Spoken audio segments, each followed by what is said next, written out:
గుర్తుపెట్టుకోండి. ఆదిలాబాద్ అంటేనేమో మరి అవి చాలా ఆది అంటేనేమో ఆదిలో ఉన్నాయని గుర్తుపెట్టుకోండి. అంతే ఫ్రెండ్స్, ఈజీగా. సాత్మల అనుగుణంలో సాత్ అంటేనేమో 7 కొండలు ఎలా ఉంటాయంటే నిర్మలంగా ఉంటాయని గుర్తుపెట్టుకోండి. అవి ఆదిలోనే ఉన్నాయని గుర్తుపెట్టుకోండి. ఈజీ, ఏదో ఒక హాస్యంగా మనం గుర్తుపెట్టుకోవడానికి ఫ్రెండ్స్ చాలా ఈజీగా గుర్తుంటాయి అవి. నెక్స్ట్ రెండోది వచ్చేసి బాలాఘాట్ కొండలు లేదా బాలాఘాట్ శ్రేణులు అన్న కొండలను ఒకటే ఫ్రెండ్స్. ఏంటివి ఎక్కడెక్కడ ఉన్నాయంటే బాలాఘాట్ అంటే బాలలు చాలా ఘాటుగా ఉంటారు ఇప్పుడు, అంతే కదా ఫ్రెండ్స్. ఇప్పుడు ఉన్న పిల్లలు చూడండి బాలలు చాలా ఘాటుగా ఉన్నారు. అంటే ఇక్కడ ఎట్లా అంటేనేమో ఘాట్ అంటేనేమో మహాఘాట్ అని గుర్తుపెట్టుకోండి. ఆ బాలాఘాట్ అనేది మహాఘాట్ అంటే మహబూబ్ నగర్ అని ఈజీగా గుర్తొస్తుంది ఫ్రెండ్స్.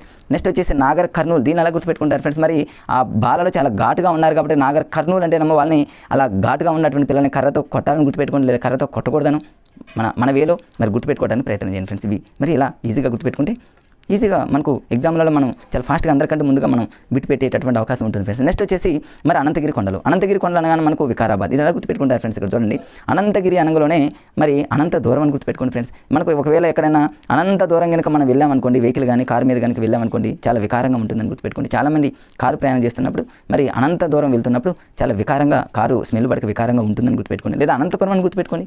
అనంతపురం అనగా మనకు ఎంత వికారంగా ఉన్నా కూడా మనం మరి అనంతపురం వెళ్ళామని గుర్తుపెట్టుకోండి. మీకు అనుకూలంగా వాటిని సెట్ చేసుకోండి ఫ్రెండ్స్. నెక్స్ట్ వచ్చేసి ఇక్కడ కందికల కొండలు. కందికాలు అంటే మన జనరల్ జోన్ ఫ్రెండ్స్. కందికాయలను గుర్తుపెట్టుకోండి.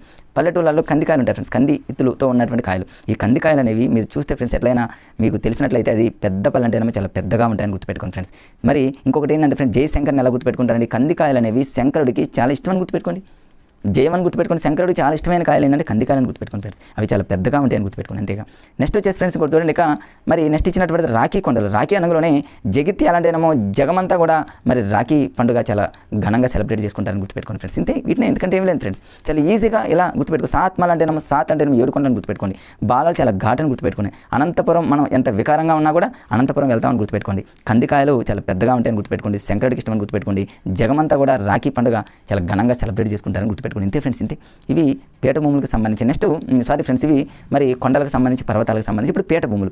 ఈ పేట భూములకు సంబంధించి ఫ్రెండ్స్ మేము చదువుకునేటప్పుడు లాజికల్ ఒకవేళ ఆ పిక్ మనకు గుర్తులేని సందర్భంలో మ్యాథ్స్ బ్యాక్గ్రౌండ్ వాళ్ళకి ఈ పేట భూమి అంటే జనరల్గా చూడండి మనం ఆడవాళ్ళు కానీ మగవాళ్ళు కానీ కూర్చునేటటువంటి పేట ఉంటుంది కదా ఫ్రెండ్స్. ఆ పేటలాగా మీరు ఊహించుకోండి.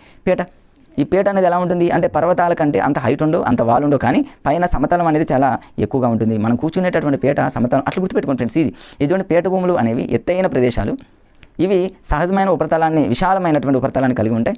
వాటి నడుమ అక్కడక్కడ మరి కొండలు ఉంటాయి ఫ్రెండ్స్. ఇక్కడ దీని అలా పేట అనగులోనే పేటకి మధ్యలో చిన్న ఘాటులాగా ఉంటాయి కాబట్టి వాటిని కొండలాగా మనం ఊహించుకున్నట్లయితే అట్లా సరే మనం కూర్చునేటటువంటి పేటను కనుక మనం పేట భూమికి లింక్ చేసుకున్నట్లయితే ఆల్మోస్ట్ అన్ని విషయాలు మీకు ఈజీగా గుర్తొస్తే ఒకసారి మీరు వాటిని కంపారిజన్ చేస్తూ మీరు ఒకసారి చూడండి ఫ్రెండ్స్. మరి భారతదేశంలో అతిపెద్ద పేట భూమి ఏంటంటే మనందరికీ తెలుసు ఫ్రెండ్స్, ఇది దక్కన్ పేట భూమి. దక్కన్ పేట భూమి అనేది మన ఇండియాలోనే అతిపెద్ద పేట భూమి, మనందరికీ తెలిసినటువంటిది. చాలా ఈజీగానే దాన్ని గుర్తుపెట్టుకోవచ్చు.